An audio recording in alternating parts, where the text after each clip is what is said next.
Hello guys, welcome back to my new blog. તો કેમ છો? આઈ હોપ કે તમે બધા મજામાં હશો.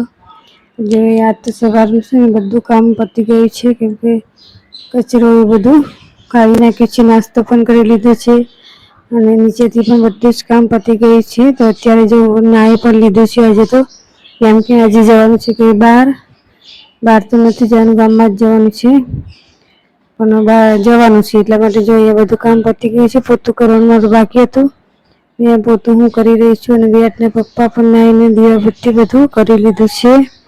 તો જો અહીંયા હું પોતું કરી રહી છું અને બધા બાળકો અત્યારે ચા નાસ્તો કરી રહ્યા છે અંદર. હું નીચેથી બધું કામ પતાવીને આવી ગઈ છું, તો ફટાફટ કામ પરવારીને જવાનું છે અમારે. કોઈની બાધા છે ત્યાં જવાનું છે, બાબરી વાળ કાપવાના છે માથાના. તો શું કહેવાય, એટલે કે લટ લેવાની છે, ત્યાં જવાનું છે. તો ફટાફટ આજ તો બધું જ કામ પતાવી દીધું છે. તો જો અહીંયા આજે તો જમવાનું બનાવવાનું નથી, ત્યાં જ જમવાનું છે, એટલે ફટાફટ કામ પરવારીને ત્યાં જતું રહેવાનું છે. જો બધું જ કામ સવારમાં વહેલા ઉઠીને કરી લીધું છે અને નાહીને પોતું બાકી હતું, તો અત્યારે હું પોતું ફટાફટ કરી લઉં.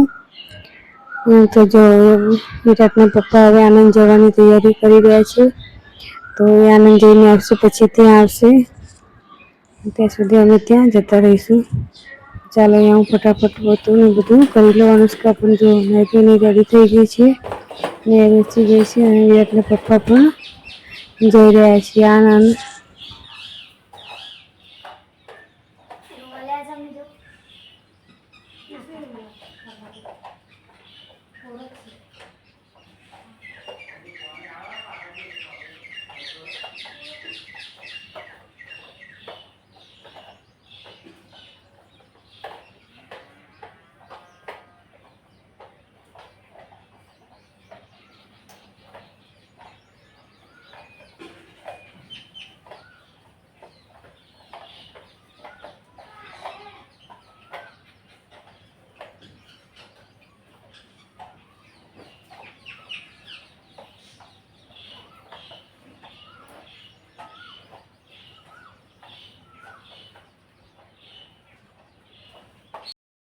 તો આજે તો જો ફટાફટ કામ કરી લીધું છે, કેમ કે આજે સવારમાં પહેલાં ઉઠીને નાહી જ લીધું હતું, જવાનું હતું એટલા માટે.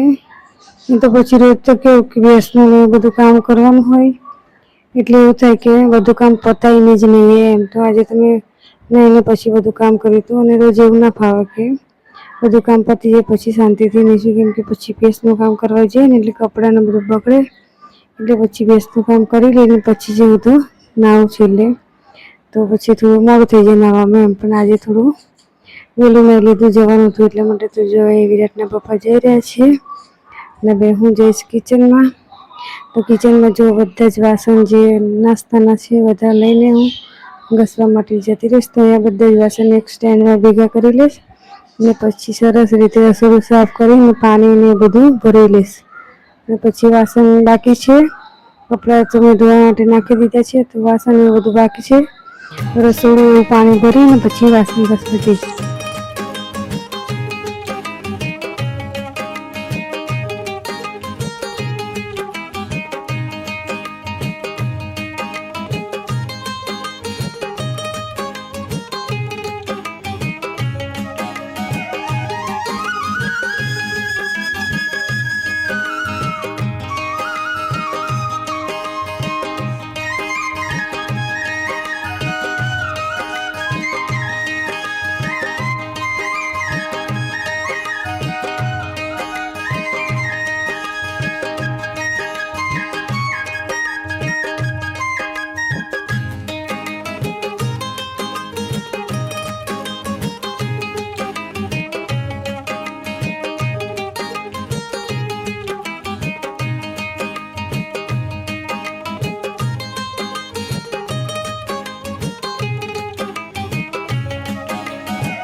તો સરસ રસોડું એ બધું મેં સાફ કરી લીધું છે. ગેસ પણ સરસ સાફ કરી લીધો છે. જો માટલું ને બધું જ મેં સારી રીતે વિચરી લીધું છે અને હવે હું એમાં પાણી ભરી લઈશ પીવા માટે.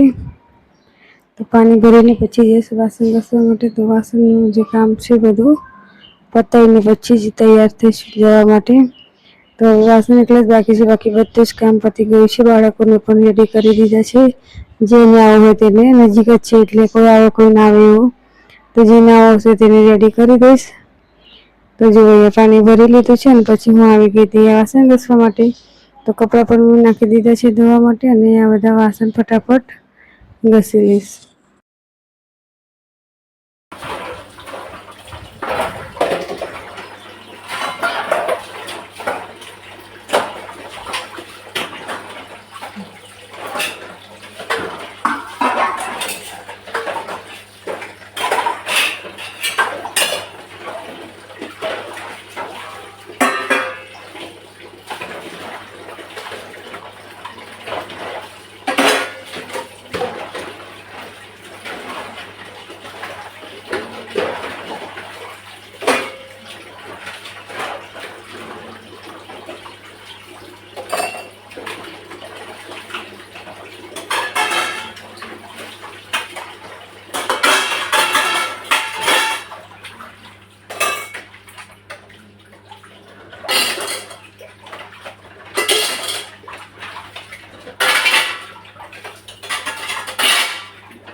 તો જેવા 10:30 જેવા વાગી ગયા છે અને હું રેડી થઈ ગઈ છું જવા માટે. બાળકો પણ બધા જ તૈયાર થઈને બેસી ગયા છે. તો ચાલો જઈને આવીએ પછી મળીએ. આવતા 3 જેવા વાગી જશે. નજીક જ છે પણ બધું ત્યાં પતે પછી જ આવવાનું હોય એવું છે. તો જો અહીંયા તૈયાર થઈ ગયા છે અને હવે પાછા આવશું 3 વાગે. તો ચાલો મળીએ 3 વાગે.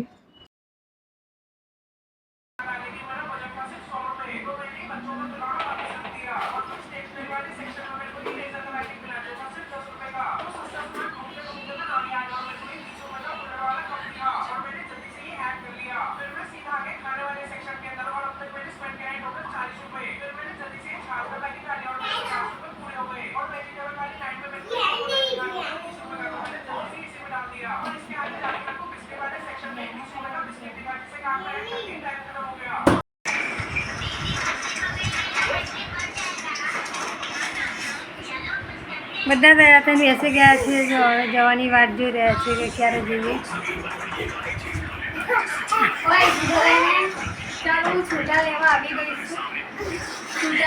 કેટલાને છૂટા જોઈએ છે?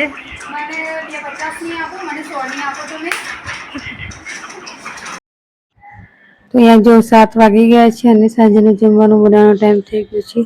ત્યાંથી તો અમે 3 વાગ્યા સુધી આવી ગયા હતા પણ પછી કાંઈ વિડીયો ઉતારી નથી. તો અહીંયા જો જમવાનું અત્યારે બનાવી રહી છું. તો પાપડી અને બટાકાનું શાક બનાવી દીધું છે અને પહેલાં તો કેરીનો રસ કાઢીને ફ્રીજમાં મૂકી દો અને પછી રોટલી બનાવી દઈએ.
જો ભાઈ અમારું જમવાનું બની ગયું છે. પાપડી અને બટાકાનું શાક બની ગયું છે. કેરીનો રસ પણ બનાવી દીધો છે અને રોટલી બનાવી દીધી છે. તો ચાલો હવે અમે જમી લઈએ અને આ વિડીયોને અહીંયા જ એન્ડ કરીએ. તો મળીએ એક નવા બ્લોગમાં નવા વિડીયો સાથે. ત્યાં સુધી આવજો.